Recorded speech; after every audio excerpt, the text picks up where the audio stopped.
శిల్పి, శిల్పకళ. ఒకానొకప్పుడు వింధ్య పర్వత ప్రాంతాల్లో శిలానందుడనే శిల్పాచార్యుడు ఉండేవాడు. శిలానందుడు చెక్కిన శిల్పాలు జీవకళ ఉట్టిపడుతూ శిల్పాలు కాదేమో అన్న భ్రమ కలిగించేవి. డింబకుడు, కుంభకుడు అనేవారిద్దరూ ఆయన్ని వెతుక్కుంటూ వెళ్ళి శిలానందుడికి 10 సంవత్సరాల పాటు శుశ్రూష చేసి శిల్ప విద్యలోని మర్మాలు తెలుసుకున్నారు. విద్య పూర్తయి వెళ్ళిపోయేటప్పుడు శిల్పాచార్యుడు వాళ్ళతో, నాయన్లారా, మీ వంటి శిష్యులు నాకు దొరకడం నా అదృష్టం. మీరు మీకు తెలిసినదంతా మీ శిష్యులకు చెప్పండి. ప్రతిఫలానికి ఏనాడు ప్రాముఖ్యతనివ్వకండి. వీలు చూసుకొని నేనొకసారి వచ్చి మిమ్మల్ని కలిసి వెళ్తాను అన్నాడు శిలానందుడు.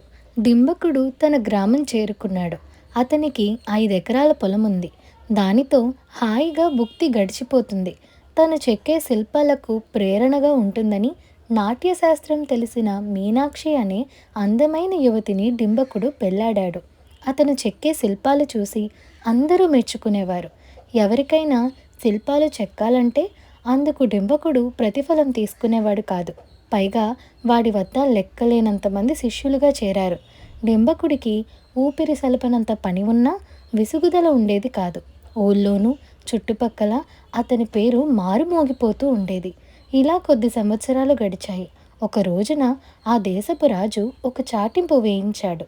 దేవనర్తకి అయిన మేనక శిల్పాన్ని అత్యద్భుతంగా చెక్కిన వారికి 10,000 వరహాలు కానుకగా ఇస్తానన్నాడు మహారాజు. ఆ శిల్పాన్ని ఆయన కొత్తగా నిర్మిస్తున్న నాట్య మందిరంలో ప్రతిష్ఠిస్తారని అందరూ చెప్పుకోగా విన్నాడు డింబకుడు. నాట్య మందిర నిర్మాణానికి శిల్పాలు కూడా కావాలని మహారాజు చాటింపు వేయించారు. తన శిష్యులను నాట్య మందిర నిర్మాణానికి పంపి తాను మేనక శిల్పాన్ని చెక్కడంలో నిమగ్నుడయ్యాడు డింబకుడు. కానీ 10 రోజుల్లోనే అతని శిష్యులందరూ తిరిగి వచ్చేశారు. మందిర నిర్మాణానికి రాజుగారు పెట్టిన పరీక్షల్లో వాళ్ళు నెగ్గలేకపోయారట. విచారించకండి, మీ లోపాలు సవరించి క్రమంగా మిమ్మల్ని నా అంతటి వాళ్ళని చేస్తాను అని వాళ్ళను ఓదార్చి డింబకుడు మేనక శిల్పాన్ని చెక్కసాగాడు. అది పూర్తి కావడానికి 3 మాసాలు పట్టింది. మరో మాసం పాటు డింబకుడు శిల్పానికి తుది మెరుగులు దిద్దాడు.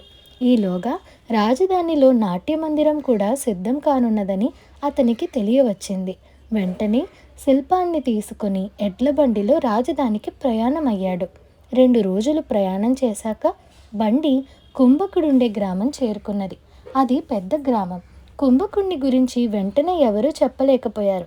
చివరికి ఒక యువకుడు, ఆ బొమ్మలు చెక్కేవాడా, ఆయనతో నీకేం పని? ఆయన దగ్గర బొమ్మలు కొందామనుకుంటే నీ వల్ల కాదు. ఆయనకు డబ్బాస చాలా ఎక్కువ అని ఆయన ఇల్లు చూపించాడు.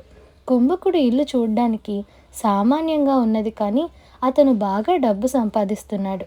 ఎవరికైనా శిల్పాలు చెక్కాలన్నా, తను చెక్కిన శిల్పాలు అమ్మాలన్నా అతను చాలా పెద్ద మొత్తం అడుగుతాడు. శిల్ప విద్య అతని వద్ద నేర్చుకోవాలన్నా హెచ్చు మొత్తం అడుగుతూ ఉండడం వల్ల అతనికి శిష్యులు ఎక్కువ మంది లేరు. వాళ్ళు కూడా ప్రస్తుతం రాజధానిలో నాట్య మందిర నిర్మాణంలో మునిగి ఉన్నారు. ఇదంతా గమనించి డింబకుడెంతో ఆశ్చర్యపడి మన విద్య పూర్తయి బయలుదేరేటప్పుడు గురువుగారు ప్రతిఫలానికి ప్రాముఖ్యతను ఇవ్వద్దని చెప్పారు, నీకు గుర్తుందా అని కుంభకుణ్ణి ప్రశ్నించాడు. గుర్తుంది, ఆయన మాట నాకు శిరోధార్యం. ప్రతిఫలం మీద ఆశ ఉన్నవాడినైతే నేనెంతో ఆడంబరంగా జీవించేవాడిని. నా దగ్గర లక్షల వరహాలున్నా నేను అతి సామాన్యంగా జీవిస్తున్నాను. మా ఇంట్లో అందరూ ఎవరి పనులు వాళ్ళే చేసుకుంటారు తప్ప సేవకులను నియమించమని అనరు అన్నాడు కుంభకుడు. వాడు పిసినిగొట్టువాడని, డబ్బు సంపాదించడమే కాక పిల్లికి కూడా బిచ్చం వేయడని డింబకుడు అనుకున్నాడు. కానీ అతను ఆ విషయాన్ని కుంభకుడి వద్ద ప్రస్తావించలేదు. కుంభకుడు డింబకుడిని ప్రేమాభిమానాలతో ఆదరించాడు. డింబకుడికి అక్కడున్న వారం రోజులు స్వర్గంలో ఉన్నట్టుంది. తరువాత ఇద్దరూ కలిసే రాజధానికి ప్రయాణమయ్యారు. కానీ ఇద్దరూ ఒకరి శిల్పాలనొకరు చూడలేదు. వాటిని జాగ్రత్తగా గడ్డి దూది నింపిన మూటలలో ఉంచారు. రాజధాని చేరుకున్నాక రాజును కలుసుకొని వాళ్ళిద్దరూ తమ తమ శిల్పాలున్న మూటలను రాజుకు సమర్పించుకున్నారు. రాజు వారిని మర్నాడు రమ్మన్నాడు. డింబకుడు, కుంభకుడు రాజు ఏర్పాటు చేసిన విడిదిలో ఆ రోజుకు విశ్రాంతి తీసుకున్నాక మర్నాడు వెళ్ళి రాజును దర్శించారు. రాజు వారి వంక అబ్బురంగా చూసి, మీ ఇద్దరి శిల్పాలు అద్భుతంగా ఉన్నాయి. అలాంటి శిల్పకళ మానవ సాధ్యం కాదు. అయితే అచ్చు గుద్దినట్టు 2 శిల్పాలు ఒకే విధంగా ఉన్నాయి. నాట్య మందిరంలో 2 స్థానాల్లో ఈ రెండిటిని ప్రతిష్ఠించాలని అనుకుంటున్నాను. కానీ ఏది ఎవరిదో నాకు తెలియటం లేదు. మీరు గుర్తుపట్టి వేరు చేసి నాకు చెప్పగలరా అని అడిగాడు మహారాజు. శిల్పులిద్దరూ శిల్పాలున్న చోటుకు వెళ్ళి అవి తమ శిల్పాలేనా అని చూసి తెల్లబోయారు. 2 ఒక్కలాగే ఉన్నాయి. ఏదెవరిదో చెప్పడం వాటిని చెక్కిన డింబకుడికి కుంభకుడికి కూడా సాధ్యం కాలేదు. మీరిద్దరూ సమాన ప్రతిభ గల శిల్పులు. ఒకరికి తెలియకుండా ఒకరు చెక్కిన శిల్పాలు ఒకేలాగుండడం చాలా అరుదైన వింత. మిమ్మల్ని ఇద్దరినీ సమంగా సత్కరించడం నా ధర్మం అన్నారా మహారాజు. ఆ సమయంలో అక్కడికి వచ్చిన వాళ్ళ గురువు శిలానందుడు తన శిష్యుల ప్రతిభ చూడాలని రాజధాని చేరుకున్నారు. శిలానందుడు రాజు చెప్పింది విని, మీ సత్కారానికి అర్హుడు కుంభకుడు.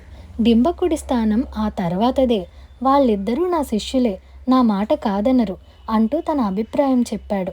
మీ శిష్యులు మీ మాట కాదనరు, కానీ కారణం తెలియకుండా నేను మీ అభిప్రాయాన్ని ఎలా మన్నించాలి? దయచేసి మీ అభిప్రాయాన్ని నాకు వివరించండి అన్నాడు రాజు సంకోచంగా. దానికి శిలానందుడు, రాజా, డింబకుడిలో అసమానమైన ప్రతిభ ఉంది, కానీ అతనికి విచక్షణ లేదు. అందువల్ల తన విద్యను అపాత్రదానం చేశాడు. ఎలాగా అని అడిగారా మహారాజు.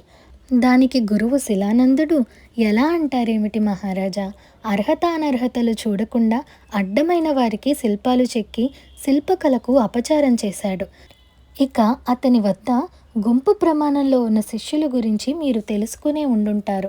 వాళ్ళల్లో ఎక్కువ మందికి శిల్పకళ పట్ల మోజు తప్ప నిజమైన ఆసక్తి, అభిరుచి లేవు. అందువల్లనే అతని శిష్యులెవరూ మీ నాట్య మందిర నిర్మాణానికి ఎన్నిక కాలేకపోయారు. కళకు గల విలువను గ్రహించి పూజ్యభావంతో దాన్ని ఆరాధించేవాడే కళాకారుడిగా సన్మానానికి అర్హుడు.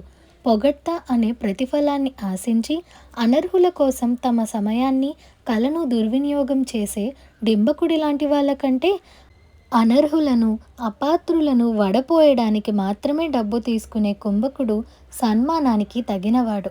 అతను స్వయం ప్రతిభతో పాటుగా శిల్పకళకు ఎంతో న్యాయం చేకూర్చాడు అని అన్నాడు శిలానందుడు.